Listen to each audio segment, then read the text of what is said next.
E se desse a louca na igreja e ela quisesse ser igreja, o que ela deveria fazer? 1. Crer que o Evangelho não está em disputa com as religiões do mundo, nem tampouco pretende ser uma delas. 2. Crer que a obra de evangelização nada é além do viver em fé, a revelação do amor e da graça de Deus em Cristo Jesus, sem nenhuma questão. 3. Crer que toda missão, com o tempo, estraga a missão original, pois esta só permanece pura enquanto é fruto do amor que faz sem perceber e sem contar. 4. Crer que ela, a igreja, não é a juíza dos homens, nem a mantenedora dos bons costumes, mas a propagadora da palavra que a atingiu como boa nova, a saber, que Deus estava em Cristo reconciliando consigo mesmo o mundo e não imputando aos homens as suas transgressões. 5. Crer que o Espírito Santo é vivo, livre e soberano, e que a palavra é viva e eficaz, sendo o trabalho do Espírito e da palavra convencer os homens do pecado, da justiça e do juízo, não sendo esta, portanto, a tarefa da igreja. 6. Crer que ela é a comunidade dos que foram chamados nos becos, vielas e antros da terra, conforme a parábola de Jesus. Isso porque os filhos de Abraão, segundo a carne, não se acharam dignificados pelo convite, e portanto dela se espera que aceite o convite, que se vista com as vestes da justiça da fé e que não questione a presença de ninguém nas bodas do Cordeiro. 7.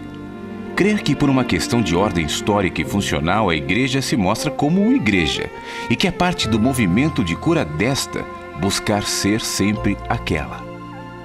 8. Crer que a única leitura bíblica que não perverte a consciência no caminho da lei, da moral e da religião é aquela que tenha em Jesus a sua chave hermenêutica, sendo que depois dessa compreensão e fé, a única questão a ser levantada pelo povo de Deus ante a leitura da palavra é: como foi que Jesus interpretou essa questão com as ações de sua própria existência humana? É no espírito dos gestos de Jesus que a palavra encarnada se explica e se mostra aos nossos olhos. Ele a interpretou para nós. 9. Crer realmente que o fim da lei é Cristo para a justiça de todo aquele que crê. Portanto, em Jesus encerrava-se uma era e iniciava-se o que é. Tudo que veio antes era sombra. Nele, em Cristo, estão todos os tesouros da sabedoria e do conhecimento. Nele está todo o saber para a vida. 10. Crer que é impossível renovar para arrependimento quem um dia disse que em Jesus toda a lei se cumprira, que toda a justiça se fizera em favor dos homens, que tudo que houve antes tivera em Cristo seu cumprimento e totalização, mas mesmo tendo dito isto, insiste em pregar ao povo um caminho quase de Cristo. Sim, a esses que já foram iluminados pela consciência da graça de Deus em Cristo e dela caíram, rendendo-se aos legalismos e às doutrinas de homens, a esses é impossível renovar para arrependimento, visto que depois de terem crido em Jesus, tudo está consumado. Voltaram atrás e puseram pesados e falsos julgos de opressão sobre os filhos dos homens. Esses não sabem mais o que é arrependimento e gratidão, esqueceram de quem são, visto que trataram a cruz como quem pisa nela e a desprezaram como o feito que fez. 11. Crer que os dons de Deus concedidos aos homens são para serviço, de tal modo que um apóstolo é servo de todos. Pois quanto mais se chega perto do cabeça, mais a mente deve discernir que a única forma de servir a Cristo é fazendo como Ele, esvaziando-se e se tornando figura humana, reconhecível em sua humanidade, e jamais usurpando nada da glória da graça de Deus. 12.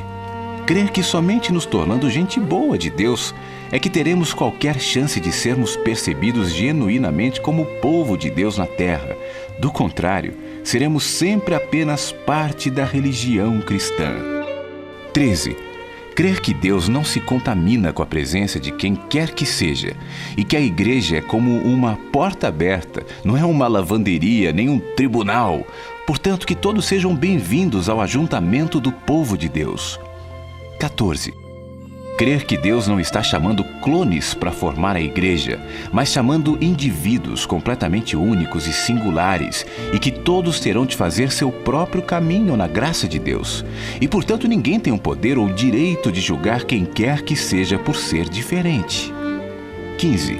Crer que o único dogma da fé é o amor, e que tudo mais sem amor é apenas presunção humana e de nada aproveitará aos olhos de Deus, mesmo que a doutrina esteja certa. 16. Crer que a apostasia da igreja não vem em formas, mas em conteúdos. E a grande apostasia nunca será sobretudo comportamental, mas confessional, pois admite-se que todo homem é pecador e erra, pecar não lhe é algo alienígena. A palavra de Deus, porém, é perfeita, por isso, falsificá-la, negando a graça de Deus realizada e consumada em favor de todos os homens, é desvio da fé e a grande apostasia. 17. Crer que a língua é o pior veneno do homem, e que é pela língua que a igreja mais ofende a Deus e ao próximo, com seus juízos, certezas, arrogâncias e delírios, sendo, portanto, imprescindível que todo e qualquer progresso espiritual seja medido pelo modo como os homens usam a sua própria língua em relação ao próximo. 18. Crer que, se desejarmos ser aproveitados como servos no reino de Deus, temos de nos desconverter de todas as nossas práticas, valores, importâncias e dogmas anteriores, visto que o Espírito não tirará pedaço de pano novo para remendar as vestes velhas. Cada geração tem que ouvir a palavra com os ouvidos do dia chamado hoje, que é dia de salvação. 19. Crer que ter a mente de Cristo não é possuir conhecimento técnico da Bíblia, mas ser capaz de olhar a vida com o olhar da misericórdia, da justiça e da graça. 20. Crer que Deus deseja prosperar o seu povo no corpo, na mente e no espírito, e que o sinal de tal prosperidade é a gratidão, o trabalho honesto e a devoção integrada à totalidade da vida. Se começássemos por aqui, já veríamos os milagres terem início. E haveria paz entre nós mesmos, por mais diferentes que fôssemos, pois jamais haveria forma alguma que sobrepujasse a força do conteúdo do Evangelho da Graça, o qual ungiria o ser de todos os irmãos na fé.